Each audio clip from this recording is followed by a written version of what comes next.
आइए देखते हैं, बैठचंद मजा आएगा। ये कहानी है मारी की, जिसकी जिंदगी बहुत ही बदतर चल रही थी, मगर एक दिन उसकी जिंदगी में ऐसा मोड़ आता है कि जब वो एक गरीब नौकरानी से सीधे प्रिंसेस बन जाती है। मगर प्रिंसेस बन के भी उसकी मुश्किलें कम नहीं होती है, उसे अभी भी डाउट रहता है और उसके काफी सारे अंदर ही अंदर बहुत दुश्मन भी हो जाते हैं। तो कैसे वो अपनी जिंदगी को सुधारेगी और संवारेगी, ये देखना तो बनता है। हमें मारी की आवाज में बताया जाता है कि जिससे मेरी बहन की शादी होने वाली थी, आज मैं उसकी वाइफ बनने के लिए जा रही हूँ और ये मेरी जिंदगी का सबसे खुशहाल दिन में से एक है। आगे हमें एक घर को दिखाया जाता है। इस घर की दो बेटियां रहती है, एक आना और एक मारी। तो आना देख सकते हैं कितनी ज्यादा ब्यूटीफुल है और ये सभी कामों में भी ठीक ठाक रहती है, बहुत ही ज्यादा ब्यूटीफुल है। मतलब एकदम जो फेवरेट बोला जाता है, घर का फेवरेट बच्चा आना रहती है। आना को सब चीज मिलता है, शुरू से लेके अभी तक सब चीज आना को ही मिलते आया है, ज्यादा से ज्यादा चीज आना को मिलते आया है। और जो दूसरी तरफ है उसका नाम है मारी। मारी बिल्कुल किसी लड़के की तरह दिखती है, क्योंकि इसका हाइट थोड़ा सा ज्यादा और थोड़ा सी मस्कुलर है, जो कि लड़कियां नहीं होती है नॉर्मली, इसीलिए इसे लड़के की तरह ट्रीट किया जाता है। लेकिन इसे बहुत बुरी तरीके से ट्रीट किया जाता है, इसे घर का नौकर बना के रख दिया जाता है। जबकि मारी सबसे ज्यादा काबिल है, फिर भी इसके साथ बहुत ही ज्यादा बुरा सलूक किया जाता है। यहाँ तक कि इसे खाने के लिए भी टाइम पे नहीं दिया जाता और ये घर का सारा काम करती है, बिल्कुल नौकरों की तरह। नौकरों से भी बदतर हालत इसकी बना के रखी है इन लोगों ने। यहाँ तक ये अपने डैड की मदद भी करती है, सभी काम करती है और ये सभी लोग के लिए खाना ही बनाती है। हमेशा खाना मारी ही बनाती है, मारी के अलावा कोई नहीं बनाता। एकदम घर का नौकर बना के रख दिया मारी को इन लोगों ने। लेकिन वो खाती कब थी? वो इनके साथ नहीं खाती थी, वो सबसे लास्ट में बचा कुचा अकेले खाती थी और अपने डैड का काम भी करती है, मतलब इतना सारा काम। और सोचती है कि खैर छोड़ो, पूरा साल तो बेकार जाएगा, कोई दिक्कत की बात नहीं है, लेकिन कल तो मेरा बर्थडे है यार, और कल बर्थडे के दिन तो कम से कम जिंदगी में एक दिन तो होना चाहिए। हाँ, तो वो जिंदगी का एक दिन तो मेरे लिए बहुत ही अच्छा होगा, क्योंकि बर्थडे में तो यार सबका बर्थडे होता है, कोई भी हो, किसी का भी हो, तो दिन तो अच्छा जाना ही चाहिए। और इसी को सोच के वो काफी ज्यादा खुश हो जाती है। फिर हमें इधर पार्टी को दिखाया जाता है। पार्टी में बहुत सारे बड़े बड़े लोग आए थे और यहाँ पे लोग आना को देखने के लिए भी आए थे, क्योंकि उसकी शादी के लिए प्रपोजल भी आने वाला था। तो आना बहुत ही ज्यादा यहाँ पे ब्यूटीफुल लग रही होती है, हमेशा की तरह नए कपड़े, एकदम शान शौकत कमाल का। लेकिन दूसरी तरफ जो हमारी मारी रहती है, उसे बहुत ही अजीब टाइप के कपड़े उन्होंने पहनाए रहते हैं, एकदम बिल्कुल मेड की तरह, जो कि बिल्कुल भी चमकीले नहीं थे और बिल्कुल भी उसमें रंग नहीं था। लेकिन उसके डैड यहाँ पे कह देते हैं कि ये पार्टी मैंने हमारी बेटी आना के लिए रखा है, क्योंकि हम लोग उसके लिए हस्बैंड ढूंढ रहे हैं। उन्होंने मारी का नाम बिल्कुल नहीं लिया कि आज मारी का बर्थडे। ये सुन के मारी को बहुत बुरा लगता है और वो वहां से भाग जाती है। आना को भी बुरा लगता है। मारी सोचती है कि मैंने गलत सोच लिया था, आज मेरा बर्थडे है तो क्या हुआ। कुएं का मेढक हमेशा कुएं का मेढक ही बन के रहेगा, उसकी जिंदगी कभी बाहर के मेढक जैसे बिल्कुल भी नहीं हो सकती है। और यही सोच सोच के वो बहुत ही ज्यादा फूट फूट के रो भी रही होती है। तब तक वहां पे एक बंदा आता है जो कहता है कि मुझे माफ करिएगा, लेकिन मुझे यहाँ पे इनवाइट किया गया था, लेकिन मुझे पता नहीं है कि आखिर रास्ता किधर से है, तो क्या आप मुझे बता सकती है कि रास्ता कहाँ से है? मारी उसे बताती है कि हाँ, वहां से लेफ्ट चले जाओ, वहीं से रास्ता है। तो वो कहता है कि तुम्हारा बहुत बहुत शुक्रिया मेड, क्योंकि उसने मेड जैसे कपड़े ही पहने थे। तब तक इस बंदे का नाम कायरोस रहता है और कायरोस के बगल में मेड रहती है। तो वो कहती है कि सर, ये कोई मेड नहीं है, इनके घर में एक ही मेड है, जो कि कोई बुढ़िया थी, उसने भी काम छोड़ दिया है। तो ये सुन के कायरोस को शौक लगता है कि अरे ये क्या, उसने गलती से मेड कह दिया। तो वो माफी मांग रहा होता है, कहता है कि मुझे माफ कर दीजिए, मैंने आपको ऐसा बोला। उसे देख के ये एकदम हैरान हो जाती है और बोलने लगती है कि अरे अरे आप गर्नाडो से हैं क्या? तो वो कहता है कि अरे आपको कैसे पता है? तो वो बहुत सारी चीजें बताने लगती है उसके बारे में कि अरे यार वो जगह बहुत ही ज्यादा कमाल की है, वहाँ का लैंग्वेज वो सब बहुत ही ज्यादा कमाल का है। ये सुन के वो एकदम खुश हो जाता है और कहता है कि अरे भाई आपको कैसे पता है? तो वो कहती है कि मुझे बहुत कुछ पता है, मैंने थोड़ा बस पढ़ा था बुक में, मुझे ज्यादा कुछ नहीं पता है। और इतना ज्यादा खुशी से एक्साइटमेंट हो जाता है ना उसका। तो वो कहता है कि अरे यार आप तो काफी ज्यादा कमाल के हैं, मतलब मैंने तो सोचा ही नहीं था कि आपको इतना ज्यादा कुछ पता होगा। और फिर दोनों मतलब बहुत कुछ बातें करने लगते हैं उस टॉपिक के ऊपर बात निकलते जाता है, पूरा एकदम बात छिड़ चुका रहता है। मारी को ही मजा आ रहा होता है, पहली बार उसने किसी से मतलब इतना ज्यादा बात किया रहता है और इतना अच्छा उसे लग रहा होता है कि जैसे वो एकदम स्वर्ग में पहुंच चुकी है। बर्थडे का सबसे हसीन लम्हा यहीं पे रहता है। लेकिन फिर वो माफी मांगने लगती है, क्योंकि उसे याद आता है कि डैड ने कहा था कि लड़कियों को अपने नॉलेज का शो ऑफ नहीं करना चाहिए। तब कायरोस कहता है कि ये तुम क्या बोल रही हो, तुम मुझसे माफी क्यों मांग रही हो? तुमने मतलब मुझे इतना अच्छा बताया है और आखिर ये सब तुम क्या बोल रही हो? तुम्हें मुझसे माफी नहीं मांगनी चाहिए, ये तो तुम मेरी तौहीन कर रही हो। तुम यहाँ पे क्या कर रही हो और तुमने ऐसे कपड़े क्यों पहने हुए हैं? तब वो कहती है कि नहीं नहीं कुछ भी नहीं। और इसे भी अच्छा लग रहा होता है, लेकिन काफी से बुरा लग रहा होता है, क्योंकि लोग हमेशा इसे चिढ़ाते आए हैं कि ये एक लड़के की तरह है और इसकी जिंदगी काफी ज्यादा बेकार जाएगी। मतलब इसका बॉडी स्ट्रक्चर बिल्कुल एक लड़के की तरह रहता है। तो कायरोस को यहाँ पे ऐसा लगता है कि उसने इसे निराश कर दिया, क्योंकि इसने मेड बोला था। और कहते कोई नहीं मैं जा रही हूँ। लेकिन वो कहता है कि जरा रुकिए, आप कहाँ पे जा रही है? तब तक वो बहुत ज्यादा शर्मा जाती है और फिर वहां से भाग जाती है अपनी छोटी सी झोपड़ी में। बताओ, घर से इतना दूर रहती थी। और इधर यहाँ पे आना के डैड बहुत ही ज्यादा खुश होते हैं, कह रहे होते हैं कि वाह फाइनली तुम्हारे लिए इनविटेशन आ गया। वो बहुत ही अमीर खानदान का है, मतलब तुम्हारी तो जिंदगी बदल जाएगी, तुम बहुत बड़े घर में जा रही हो, मजा आ जाएगा। आगे हमें दिखाया जाता है कि आना और मारी एक साथ में रहते हैं, जहाँ पे मारी बहुत खुश रहती है अपनी बड़ी बहन के लिए, लेकिन आना उससे कहती है मैं तुम्हें एक चीज देना चाहती हूँ, ये सब तुम्हारे लिए मैंने कपड़े खुद डिजाइन किए हैं, देखो ये सब कितने ज्यादा प्यारे प्यारे कपड़े हैं। असल में इसने जो कपड़े डिजाइन किए थे वो थोड़े लड़के जैसे लग रहे होते हैं, क्योंकि थोड़ा सा लंबा चौड़ा बॉडी भी तो रहता है ना मारी का, लेकिन ये लड़कियों के ही कपड़े रहते हैं। और वो कहती है कि मैंने ये स्पेशली तुम्हारे लिए बनाए हैं, ये तुम पे बहुत ज्यादा सूट करेगा। तो आना कभी मारी के साथ भेदभाव नहीं करती थी, और वो ये बताती है कि तुम्हें पता है ना हमारी फैमिली कितनी गरीब है, तो मुझे लगा था कि अगर हमारी फैमिली को कभी पैसों की जरूरत पड़ी तो मैं ये सिलाई बुनाई का काम सीख लूंगी, इसीलिए मैंने ये सारे कपड़े बनाए थे, लेकिन अब तो मेरे जाने का वक्त आ चुका है। मारी यहाँ पे बहुत ज्यादा खुश होती है कपड़े लेके, लेकिन वो कहती है कि मॉम डैड को मत बताना। मारी यहाँ पे सोच रही होती है दीदी को सब कोई पसंद करता है और मैं भी इन्हें बहुत पसंद करती हूँ, क्योंकि दीदी है इतनी ज्यादा अच्छी। एक दिन रास्ते में आना की गाड़ी पलट जाती है और उसकी मौत हो चुकी थी। ये अपनी बहन को याद करके बहुत ज्यादा ही रो रही थी। असल में ये वो किताब रहती है जो कि ये आना के साथ हमेशा पढ़ा करती थी, और आना इसकी बड़ी बहन जो रहती है, तो इसे बहुत ज्यादा एकदम दुख हो रहा होता है, याद आ रहा होता है सब चीज। फिर उसकी मॉम आके उसे मारने लगती है और कहती कि ये सब तुम्हारी वजह से हुआ है, अगर तुम इस लाल बाल में पैदा नहीं होती तो आज हमारे फैमिली पे ये नौबत कभी भी नहीं आती, मेरी बेटी की जगह तुम्हें मरना चाहिए था, तुम हो एक नंबर की बदसलूक कहीं की, तुम एक नंबर की चुड़ैल हो, तुम्हारी वजह से हमारा घर श्रापित हो चुका है, मैं तुम्हें नहीं छोड़ने वाली हूँ। बहुत मारती है, बहुत मारती है। तब तक उसके डैड वहां जाते हैं और कहते हैं कि मत मारो वरना उसके चेहरे पे दाग आ जाएगा, और इसलिए नहीं बोल रहा होता है क्योंकि उसे इसकी परवाह रहती है। असल में ये आना के साथ अब एक्सचेंज करने वाला है मारी को, क्योंकि आना की तो मौत हो चुकी है और मारी यहाँ पे बचती है। तो मारी को कह रहा होता है कि देखो उन्होंने जितना भी हमें सामान दिया था हमने उन सभी सामानों को बेच दिया, और तुम्हें तो पता ही है बेटा कि हम लोग कितने ज्यादा गरीब हैं, तो ये तुम्हारी जिम्मेवारी बनती है कि अब तुम अपने मॉम डैड की रक्षा करो, क्योंकि अगर हम लोग ये सामान नहीं चुका पाए तो वो लोग हमें मौत की सजा देने वाले हैं, तुम्हें ये सब करना पड़ेगा। मारी कह रही होती है लेकिन मैं ही क्यों, आखिर मैं क्यों हिसाब चुकता करूं, मैंने तो कुछ भी नहीं किया है। लेकिन वो चुप रहती है और आंसू बहाने लगती है। आगे हमें दिखाया जाता है कि अब वो अपने डैड के साथ जा रही होती है, जहाँ पे उसका डैड कहता है कि तुम्हें अच्छे से बिहेव करना उनके सामने में, ज्यादा चू चबड़ बिल्कुल नहीं की वरना बहुत मार खाएगी। तो वो चुप ही रहती है भाई, पूरा एकदम चुप ही रहती है। वो यहाँ पे कुछ भी बोल नहीं रही होती क्योंकि वो तो एकदम गम में रहती है कि आखिर ये सब क्या हो रहा है, क्यों हो रहा है। और फिर इसके डैड को वो गार्ड घुसने नहीं देता है, तो ये बदतमीजी करने लगता है कि गार्ड होके मुझे रोकता है, लेकिन फिर वहां पे मेड भी आ जाती है और कहती है कि रुक, और फिर उसे पीट भी देती है बहुत ही बुरी तरीके से। तो यहाँ जो मारी रहती है वो कहती है कि प्लीज मेरे डैड को छोड़ दो, और यहाँ ये कहता है कि एक मेड हो के इतनी हिम्मत, मुझे मारती हूँ, मैं तुम्हें नहीं छोड़ने वाला हूँ। तब तक जो मारी रहती है वो घुटने के बल माफी मांगती है और मेड उसे देख के पहचान जाती है और कहती है कि अरे मारी सामा आप हैं। और ये मेड को पहचान नहीं पाती क्योंकि उस दिन रात में मेड का चेहरा इसने नहीं देखा था। तो मेड कहती है कि माफ कर दीजिएगा, हमें पता रहता तो हम लोग ऐसा बिल्कुल भी नहीं करते। और फिर जाके प्रिंस को बताता है कि अरे, और यहाँ पे ना प्रिंस समझ रहा होता है कि आना मारी है और मारी आना है, इसलिए वो इतना ज्यादा गुस्से में था। लेकिन अब सब चीज एकदम कंफ्यूजन दूर हो चुका है। लेकिन ये भाई मारी के बारे में इतना बुरा बोल रहा होता है ना, और बोल रहा होता है कि मेरी बेटी आना की मौत हो चुकी है, तो उसके बदले मैं एक्सचेंज करने के लिए आया हूँ मारी को, प्लीज आप इससे शादी कर लीजिए।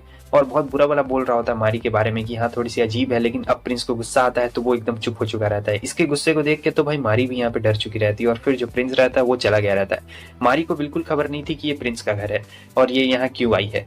तो वो जब चाय पी रही होती है तो कहती है कि अरे भाई क्या मस्त चाय बनाई है, एकदम कमाल का, मजा आ गया, और एकदम चुस्की लेके पी रही होती है। कहती कि यार कितना ज्यादा मजा आ रहा है। ये सब चीजें देखने के बाद मेड हंसने लगती है, तो वो कहती है कि क्या हुआ, आखिर तुम हंस क्यों रही हो। उसे लग रहा होता है कि यार मैंने क्या गलत किया, मैंने तो कुछ भी नहीं गलत किया है। लेकिन मेड कहती है कि अरे नहीं मारी सामा, आप बहुत ही ज्यादा एडोरेबल है, आपको मतलब देख के मुझे बहुत ही अच्छी वाली हंसी आ रही है। थोड़ी देर के बाद वहां पे कायरोस भी आ जाता है, जिसे देख के मारी थोड़ा सा घबरा जाती है और कहती है कि ओ सर आप यहाँ पे आ गए। तो वो कहता है कि देखो मुझे सर वर या लॉर्ड वर्ड कुछ भी मत बोलो, तुम बस मुझे नाम से बुलाओ। तो कहती है कि ठीक है लॉर्ड कायरोस। तो वो कहता है कि लगता है तुम मेरी बात बिल्कुल भी नहीं समझी, लेकिन मैं तुमसे पूछना चाहता हूँ क्या तुम्हारी फैमिली तुम्हें मारती पीटती है क्या। ये सुन के मारी एकदम घबरा जाती है और उसे याद आने लगता है। लेकिन वो कहती है कि नहीं नहीं सर नहीं मारती है, मेरी फैमिली मुझे बिल्कुल भी नहीं मारती है। तो वो कहता है तो उस दिन तुमने वो वाला ड्रेस ऐसे क्यों पहना था, क्योंकि वो वाला ड्रेस तो विधवा या फिर जिसका कोई नहीं होता है वो लोग ऐसे ड्रेसेस पहनते हैं, तुमने आखिर वो ड्रेस क्यों पहना था। तो कहती है कि नहीं नहीं वो ड्रेस मैंने ऐसे ही पहना था क्योंकि मुझे ठीक लग रहा था, और असल में बात यह है कि मेरे पेरेंट्स मुझसे बहुत ही ज्यादा प्यार करते हैं और वो मुझे इस मतलबी दुनिया के लिए रेडी कर रहे हैं, क्योंकि उन्हें पता है कि बाहर की दुनिया कितनी ज्यादा खराब है, इसलिए मैं थोड़ा सा ताकतवर बनना चाहती है, और वैसे ही मैं इतनी खूबसूरत तो हूँ नहीं। तो कायरोस कहता है कि मेड इसे लेके जाओ, और फिर अब ये सोच रही होती है कि लगता है कि उन्हें भी समझ में आ गया। लेकिन हम देखते हैं कि मेड उसे एक बहुत ही बड़े बाथरूम में लेके जाती है, और बाथरूम देख के एकदम हैरान हो जाती है कि अरे भाई बाथरूम इतना ज्यादा बड़ा कैसे हो सकता है, जरा एक मिनट रुको, ये मुझे बाथरूम में लेके क्यों आई है, कहीं ये लोग मुझसे बाथरूम तो साफ नहीं न करवाना चाहते हैं, मतलब यहाँ पे भी मुझे नौकरानी वाला ही काम करना पड़ेगा, कोई नहीं कर दूंगी। आखिर भी मेरा काम तो यही है, शुरू से ही यही करते आ रही हूँ। तब तक हमें एक लेडी को दिखाया जाता है जो यहाँ की केयर टेकर होती है। फिर मेड बताती है कि ये बहुत ही अच्छी है, मतलब ये मेडिक्योर पेडिक्योर, एक तरीके से आप इसे ब्यूटिशियन बोल सकते हैं। और उतनी देर में क्या होता है कि ये भाई मारी के कपड़े भी उतार लेती है, जिसे देख के ये एकदम हैरान हो जाती है कि आखिर मतलब इसने मेरे कपड़े कब उतारे। और वो तो इन सभी चीजों में काफी ज्यादा एक्सपर्ट होती है। फिर कहती है कि मैम आइए आपका मैं कर दूं मेडिक्योर पेडिक्योर जो भी होता है। और यहाँ पे वो बाथरूम में रेडी कर रही होती है, मतलब वो नहा रही होती है। भाई इतना अच्छा इसे लग रहा होता है ना, जब ये मसाज कर रही होती है, एक नंबर कमाल का लग रहा होता है। मारी एकदम जन्नत में पहुंच गई होती है, नींद आ जाता है। और यहाँ पे जो कायरोस रहता है वो इंतजार कर रहा होता है कि कहाँ पे रह गई यार।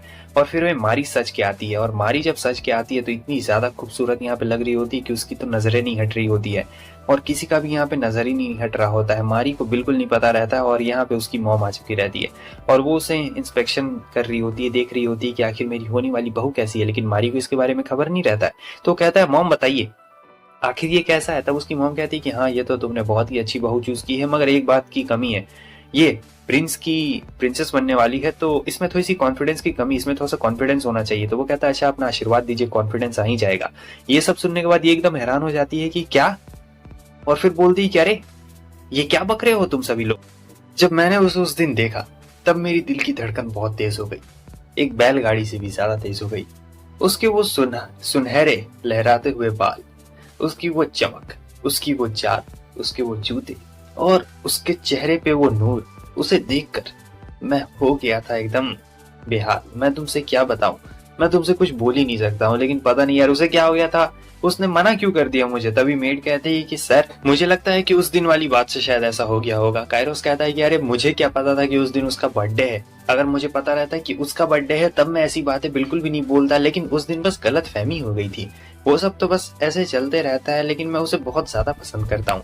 पास्ट में दिखाया जाता है जहाँ पे ये किंग का अपना बेटा नहीं रहता है, सौतेला बेटा रहता है, क्योंकि जो किंग की क्वीन रहती है वो ये रहती है, और इसकी जो मॉम थी वो किंग की दूसरी वाइफ थी एक तरीके से।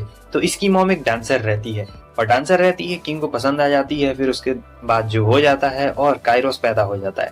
तो कायरोस पैदा हो जाता है तो वो एक सौतेला ही रहता है किसी भी तरीके से, इनका तो सौतेला ही बेटा हुआ है ना एक तरीके से।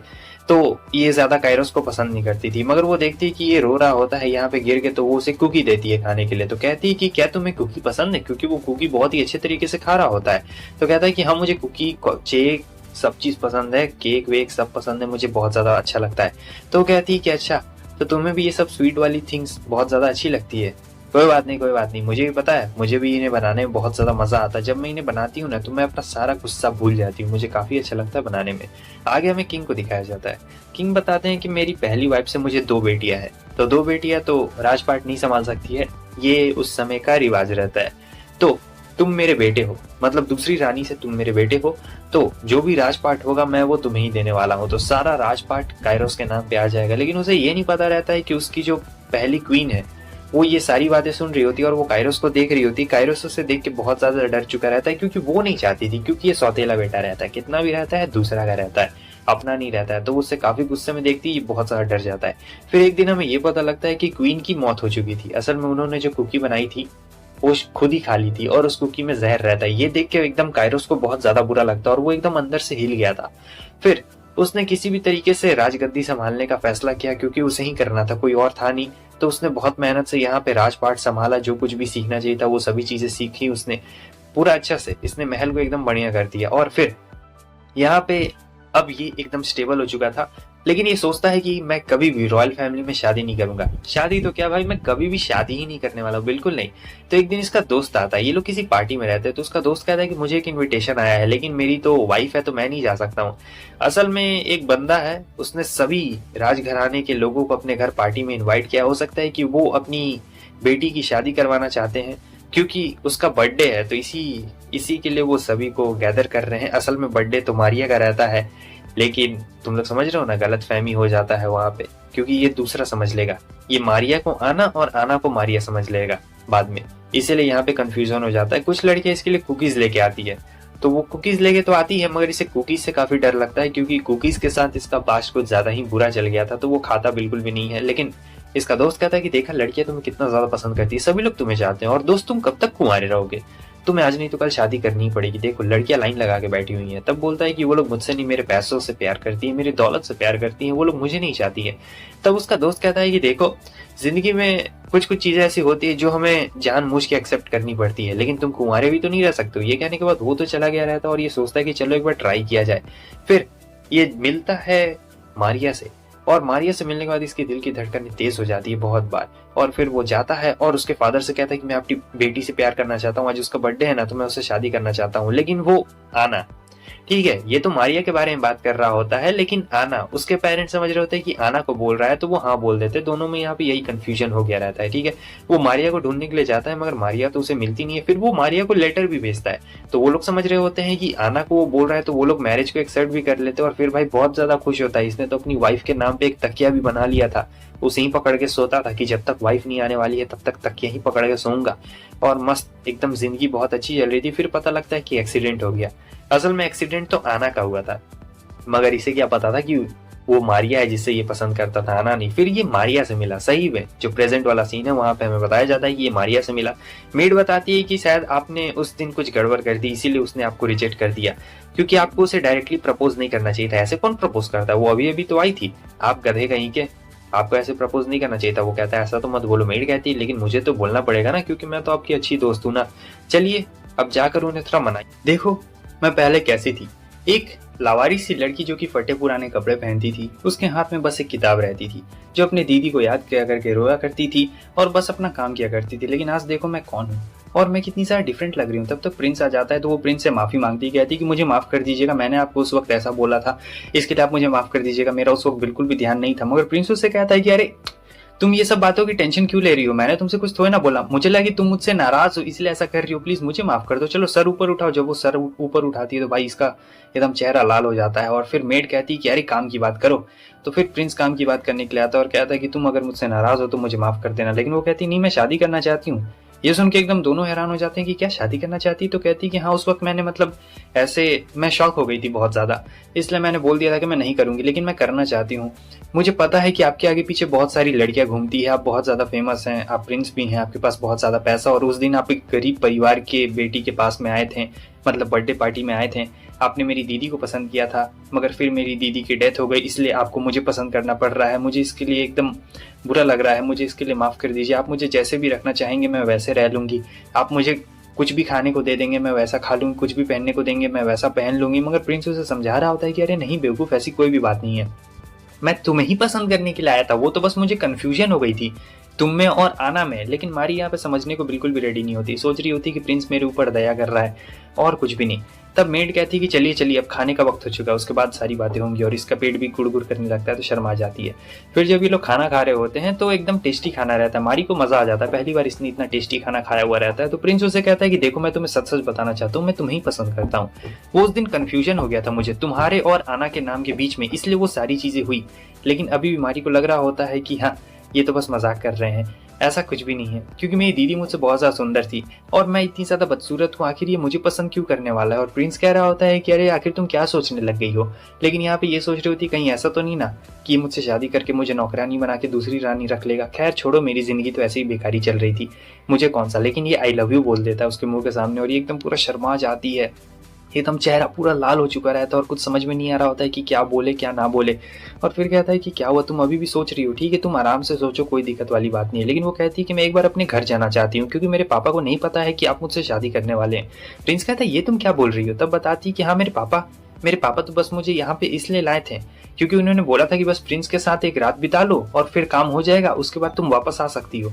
ये सुनने के बाद तो प्रिंस और मेड दोनों को इतना जोर का गुस्सा आता है कि क्या ही बोला जाए। और फिर प्रिंस मेड को साइड में बुलाता है, कहता है कि मेरी बात सुनो। और इधर ये सोच रही होती लगता है मेरा काम खत्म हो गया यहाँ पे। तब तक मेड वहाँ पे आती है और कहती है कि आप कहीं भी नहीं जाने वाली है महारानी, 3 महीने बाद एंगेजमेंट होने वाली है और अगर आपके माता पिता को आपसे मिलने के लिए आना होगा तो वो खुद यहाँ पे आएंगे, आप कहीं भी नहीं जाने वाली है उनसे मिलने के लिए। और आपको ऐसा क्यों लगता है कि आप बदसूरत है, आप इतनी ज्यादा खूबसूरत तो है। लेकिन मारी उससे कहती है कि नहीं ऐसी कोई भी बात नहीं है, मैं बदसूरत ही हूँ, मैं ज़्यादा खूबसूरत ऐसी बिल्कुल भी नहीं हूँ, क्योंकि मुझे बचपन से तो यही बताया गया है कि मैं बदसूरत हूँ, क्योंकि बचपन से तो पता है कि बेचारी कितनी ज़्यादा इसके ऊपर उन लोगों ने अत्याचार किया हुआ रहता है। मगर मेड उससे कहती है कि नहीं आप बिल्कुल भी बदसूरत नहीं है, आप बहुत ही ज़्यादा खूबसूरत है, आपसे ज़्यादा खूबसूरत लेडी मैंने आज तक नहीं देखी है। और ये सुनने के बाद तो एकदम वो खुश हो जाती है और कहती है कि आप रात में एक बार अपने आप को आईने में ज़रूर देखिएगा, अब पता चल जाएगा कि आप कितनी ज़्यादा ब्यूटीफुल लेडी हैं, आपसे सुंदर अभी तक कोई भी नहीं है हमारे प्रिंस के लिए। तो वो रात में ऐसा ही करती है, अपने आप को जाके आईने में देखती है और सही में खूबसूरत लग रही थी। वो बेड पे बैठती है तो भाई बेड बहुत ही सॉफ्ट रहता है और काफ़ी ज़्यादा उसे अच्छा भी लगता है। और फिर सोच रही होती है कि यार मेरे सारे सपने एकदम लग रहे हैं पूरे हो गए हैं, देखो मैं कहाँ पे हूँ, नौकर चाकर सब है, कितना ज़्यादा अच्छा लग रहा है मुझे। और यहाँ पे बहुत ही प्यारी प्यारी एकदम बच्चे की तरह सो रही होती है, लेकिन फिर सोचने लगती है प्रिंस के बारे में और शर्मा जाती है भाई बहुत ज़्यादा। फिर क्या, फिर यहाँ पे सोने का टाइम था, सुबह भी हो चुका रहता अब, और सुबह उठती है तो कहती है यार अब घर का काम करना है। ओहो, कहीं मैं सपना तो नहीं ना देख रही थी, लेकिन नहीं, ये तो सही का राजमहल रहता है, ये सपना थोड़ी ना देख रही थी। और बहुत ही खुश हो जाती, सोचती कि यार फिर से सोने का मौका मिलेगा, चलो ये तो बहुत ही ज़्यादा अच्छी बात है। फिर से सोने वाली रहती है तो मेड कहती कि रानी साहिबा आप उठी हैं क्या? तो वो एकदम डर जाती है और कहती कि हाँ हाँ हाँ मैं उठी हुई हूँ, मैं अभी तक सोई बिल्कुल भी नहीं हूँ, हाँ मैं पहले ही उठ गई। इससे ऐसा लग रहा था कि इसे सज़ा मिलने वाली है। तब तक जो हमारी प्यारी सी मेड रहती है वो वहाँ पे आ चुकी रहती है 2 नए मेड्स के साथ में, और फिर यही माफ़ी मांगने लगती, कहती कि मुझे माफ़ कर देना, मैं इतनी देर तक सोई थी, असल में मैं सुबह उठ गई थी, लेकिन फिर भी मुझे माफ़ कर देना। तब हमारी मेड जो कि मियो रहती है, उसका नाम मियो रहता है, तो वो बता रही होती है कि अरे नहीं रानी साहिबा ये आप क्या कर रही हैं, आपको यहाँ पे माफ़ी मांगने की कोई भी ज़रूरत नहीं है, आप जितना देर उतना देर सो सकती हैं, आपको कोई भी ज़रूरत नहीं है। लेकिन हम लोग आज से आपके पर्सनल मेड्स हैं और यहाँ पे मैं आपको 2 मेड से मिलवाना चाहती हूँ, और एक रहती है ये और दूसरी रहती है वो। तो दोनों बहुत ही ज़्यादा मर्दाना टाइप की लग रही है मुझे, तुम देख सकते हो कितने ज़्यादा दोनों खतरनाक लग रहे होते हैं। एक का नाम रहता है हाना और एक का नाम रहता है ईटा। हाना पर्पल वाली का और ईटा पीली। आर्या को यहाँ पे अनएक्सपेक्टेडली बहुत ही ज़्यादा खुशी मिल रही होती है, ऐसा इसलिए क्योंकि वो हमेशा सबके घर काम किया करती थी, कहीं भी जाती थी, पार्टी फंक्शन में कुछ भी हो तो वही काम किया करती थी और कोई भी काम नहीं किया करता था। और इसने हमेशा मेड की जिंदगी जी है, कभी भी इसने एक अच्छी खासी जिंदगी नहीं जी है जो कि नॉर्मल लड़कियां जिया करती थी उस जमाने में। लेकिन आज ये बहुत ही ज्यादा खुश रहती है क्योंकि आज इसके पास 2 मेड है। तो ये पूछती है कि आखिर तुम लोग क्या रॉयल फैमिली से हो? तब ये लोग कहते हैं एकदम अकड़ के, नहीं हम लोग सोल्जर्स की फैमिली से। उसे ऐसा लग रहा होता है कि उसके मॉम डैड यहीं पे हो और उससे ऐसी ही बातें कर रही है। उसके बाद हमें दिखाया जाता है कि इसके सामने बहुत सारा खाना रख दिया जाता है और यहाँ पे बहुत सारा वैरायटी भी होता है नॉनवेज का। तो ये सब देख के वो सोचती है कि यार ये मैं कैसे खाऊंगी, मैं तो थोड़ा सा खाऊंगी मेरा पेट भर जाएगा।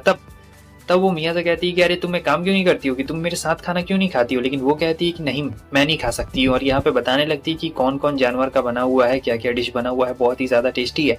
फिर वो पूछती है लेकिन मियाँ मना करती, कहती कि नहीं एक मास्टर के साथ सर्वेंट नहीं खा सकता है। तो फिर नहीं समझाने के बाद समझती नहीं है, तो फिर खाने लगती है ये, और खाती है तो बहुत ज़्यादा टेस्टी लग रहा होता है, खाने में मज़ा आ जाता है, मगर पेट भर गया रहता है, मगर फिर भी ज़बरदस्ती खा रही होती है ताकि खाना बर्बाद ना हो। असल में मारिया बहुत कम खाना खाती थी। तो मीना उससे कहती कि अरे ठीक है नहीं खा पाओगी तो कोई दिक्कत वाली बात नहीं है, कुछ भी बर्बाद नहीं होने वाला है।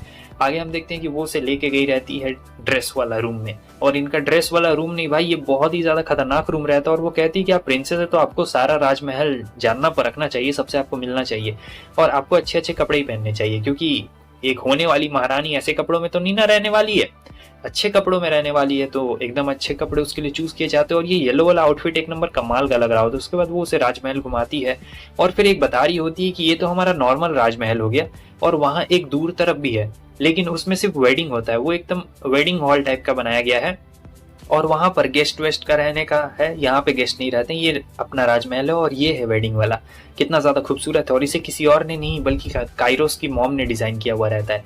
वहाँ पे वो जाती है तो थॉमस मिल जाता है, वो कहती है कि अरे थॉमस तुम यहाँ पे? तो थॉमस जान के एकदम हैरान हो जाता है कि अरे आपको मेरा नाम कैसे पता है? तो मारिया कहती है उस दिन तुम्ही ने तो अपना नाम बताया था, मेरे डैड ने उस दिन तुम्हारे साथ बदसलूकी की, उसके लिए माफ़ कर देना।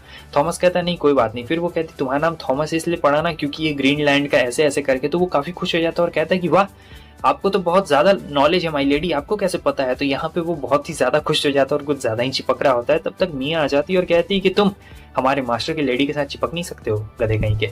और फिर ये कमरा दिखा रही होती है, तो ये पूछती है यहाँ पे इतने सारे आर्टिफैक्ट्स मतलब क्यों रखे गए हैं, मुझे कुछ समझ में नहीं आ रहा। तो कहती है अच्छा आपको नहीं पता आर्टिफैक्ट्स क्यों रखे गए हैं? असल में जो हमारे महाराज हैं उन्हें वो किसी को मतलब इस बेसिस पे काम पे नहीं रखते हैं कि वो रॉयल फैमिली से है या फिर पुअर फैमिली से है, वो उसके क्लासिफिकेशन के अकॉर्डिंग पे रखते हैं कि आखिर उसमें क्या क्या स्किल्स है, उसके अकॉर्डिंग वो रखते हैं यहाँ पे। और जितने भी आप यहाँ पे देख रहे हैं वो सभी अपने गांव से कुछ ना कुछ लेके ही आते हैं एक निशानी के तौर पे कि हाँ हम लोग यहाँ पे काम करते हैं। वैसे अगर आपको वो दोनों मेट्स नहीं पसंद है तो आप कहिएगा, मैं उन दोनों मेट्स को तुरंत ही हटा दूंगी अगर आपको ज़रा भी बुरा लगा हो तो उनकी बातों का, क्योंकि मिया पहले से ही नोटिस कर रही होती है कि वो दोनों मेट्स कुछ ज़्यादा ही बढ़ चढ़ के बोल रही होती है मारिया को। मगर मारिया यहाँ पे इतनी ज़्यादा अच्छी रहती है, उसने आज तक कभी कुछ मना किया ही नहीं रहता है। जो कुछ भी उसे मिला रहता है वो हमेशा उस चीज़ को ले लेती है, कभी मना नहीं करती। तो वो कहती है कि नहीं नहीं ऐसी कोई भी बात नहीं है। मगर मारिया के चेहरे का एक्सप्रेशन देख के ये समझ चुकी रहती है कि उसे मेट्स नहीं पसंद है, फिर भी वो हाँ बोल रही है। आखिर ऐसा क्यों कर रही है? उसके अगले सीन में हम देखते हैं कि वो चाय के साथ दूध मांगती है, कहती है कि इसमें थोड़ा सा दूध मिला दो ना तो अच्छा रहेगा। तो उसके बाद भाई क्या मजाक उड़ाने लगती है लीजा, तब तक खाना भी आ चुकी रहती है और दोनों मिलकर ये मजाक उड़ाने लगती है कि क्या प्रिंसेस को मतलब चाय में दूध चाहिए। असल में ये दूसरी वाली चाय रहती है, हम लोग वाला चाय नहीं रहता है, इसलिए वो लोग मजाक उड़ाने लगते हैं। तो मारिया कुछ नहीं कहती है और चुपचाप वही चाय पी लेती है। फिर यहाँ पे सो रही होती है तो नींद ही नहीं आ रहा होता है, सोच रही होती है कि यार क्या ही बकवास है, लेकिन चलो सोना चाहिए क्योंकि प्रिंस का इंतजार भी तो करना रहेगा। और यहाँ पे जो हमारा प्यारा सा कायरोस रहता है ये तो अपने बीवी के चक्कर में पगला गया रहता है, एकदम बीवी पगलू बन चुका रहता है। जब तक अभी तक शादी तो हुई भी नहीं थी तब भी एकदम पूरा सोच रहा होता है यार मैं कब जाऊंगा, कब मिलना है, यार मुझे उससे मिलना है, मैं उसके बिना नहीं रह सकता हूँ, मैं तड़पते तड़पते रह जाऊंगा। नहीं, तब तक उसका असिस्टेंट कहता है कि सर अभी हमें मीटिंग जाना है, कल भी जाना है मीटिंग, तो आप नहीं मिल सकते महारानी से। ये सुन के तो भाई वो एकदम रोने लगता है, कहता है कि नहीं मुझे मेरी बीवी चाहिए मेरे पास में। आगे हमें दिखाया जाता है ये सुबह नाश्ता कर रही होती है, नाश्ते में वेजिटेबल्स रहते हैं, पिछले दिन नॉनवेज था आज वेजिटेबल्स रहते हैं। कहती है कि यार कमाल का वेजिटेबल है, मतलब कहाँ? तो मियाँ बताती है कि हमारा खुद का एक गार्डन और वहाँ पे ये सारे वेजिटेबल्स ग्रो किए जाते हैं। तब ये सुन के बहुत ज़्यादा खुश हो जाती है और कहती है कि क्या वेजिटेबल्स का गार्डन, मुझे भी जाना है, मुझे भी देखना है वेजिटेबल्स के गार्डन को। तो मियाँ कहती है कि माफ़ करिएगा लेकिन मैं आपके साथ नहीं जा सकती हूँ, आपको हाना और लीजा के साथ ही जाना पड़ेगा क्योंकि हमारे प्रिंस आने वाले हैं तो मुझे उनके लिए इंतज़ाम करना है, वो थक गए होंगे। तो मारिया कहती है कि अच्छा कोई बात नहीं। यहाँ वो फिर से कहती कि अगर आपको कोई प्रॉब्लम है तो आप मुझे बता दीजिए, मैं उन दोनों को रिप्लेस करवा दूंगी। मगर मारिया यहाँ पे कुछ भी नहीं बोलती, कहती नहीं नहीं कोई जरूरत नहीं है, मैं चली जाऊंगी उन दोनों के साथ आराम से। उसके बाद वो आई रहती है और देख रही होती गार्डन को। गार्डन देखने में बहुत ज्यादा मजा आ रहा होता है उसे, कह रही होती क्या कमाल का गार्डन है, कितना ज्यादा खूबसूरत है। तब तक जो वहाँ पे गार्डनर रहते हैं, जो वहाँ पे वेजिटेबल्स उगाते हैं, वो आ चुके रहते हैं और इनका नाम जॉन रहता है। और जॉन को देख के वो काफी ज्यादा खुश होती है और वो बताने लगते हैं प्लांट्स के बारे में, मगर इसे तो प्लांट्स के बारे में पहले से ही पता रहता है। और ये भी कहती है कि वहाँ पे जो वो सड़े टमाटर है वो, तो ये कहते हैं आपको सड़े टमाटर के बारे में कैसे पता है? हाँ, मुझे तो लगा था कि आपने कभी गार्डनिंग नहीं की है, लेकिन जो गार्डनिंग करता है, जिसने टमाटर उगाए हैं, उसे इन सभी चीज़ों के बारे में पता रहता है, आखिर आपको इसके बारे में कैसे पता है? तब मारिया बताने लगती है कि ये हमारा फैमिली बिजनेस था, मैं टमाटर बेच के ही तो पैसे कमाया करती थी। फिर वो कहते हैं कि अंदर आइए, लेकिन अब ये दोनों मजाक उड़ाने लगते हैं कि देखो प्रिंसेस होगी ये मिट्टी में जाएगी, छी छी छी यार, कौन ऐसी प्रिंसेस होगी यार कि जो मिट्टी में जाएगी, हाँ इसे नहीं जाना चाहिए। मतलब ये दोनों एकदम घमंडी रहते हैं यार। अभी मारिया का पीछा छूटा नहीं रहता, एक शराब रहता है ना, वो लगा ही हुआ रहता है कि हमेशा इसके पीछे कुछ ना कुछ होगा। तो मारिया अब ये सोच के नहीं जा रही होती है कि अगर मैं जाऊंगी तो यहाँ पे कुछ बदनामी हो जाएगी, तो प्रिंस की अगर कुछ बदनामी हो जाएगी तो कि प्रिंसेस जा रही है, तो वो नहीं जाती है, चुपचाप रह जाती है।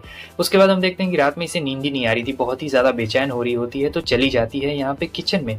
किचन में देखती है कि कायरोस यहीं बैठा था, तो वो कहती है कि अरे आप यहाँ पे? कायरोस कहता है कि हाँ मैं अभी अभी आया हूँ, तो मैंने खाया नहीं था खाना, तो मैं अभी खाना अपना खाने वाला हूँ और कुछ भी नहीं, आप भी खाइए हमारे साथ में। तो वो कहती नहीं मैं तो थोड़ा सा ही खाती हूँ।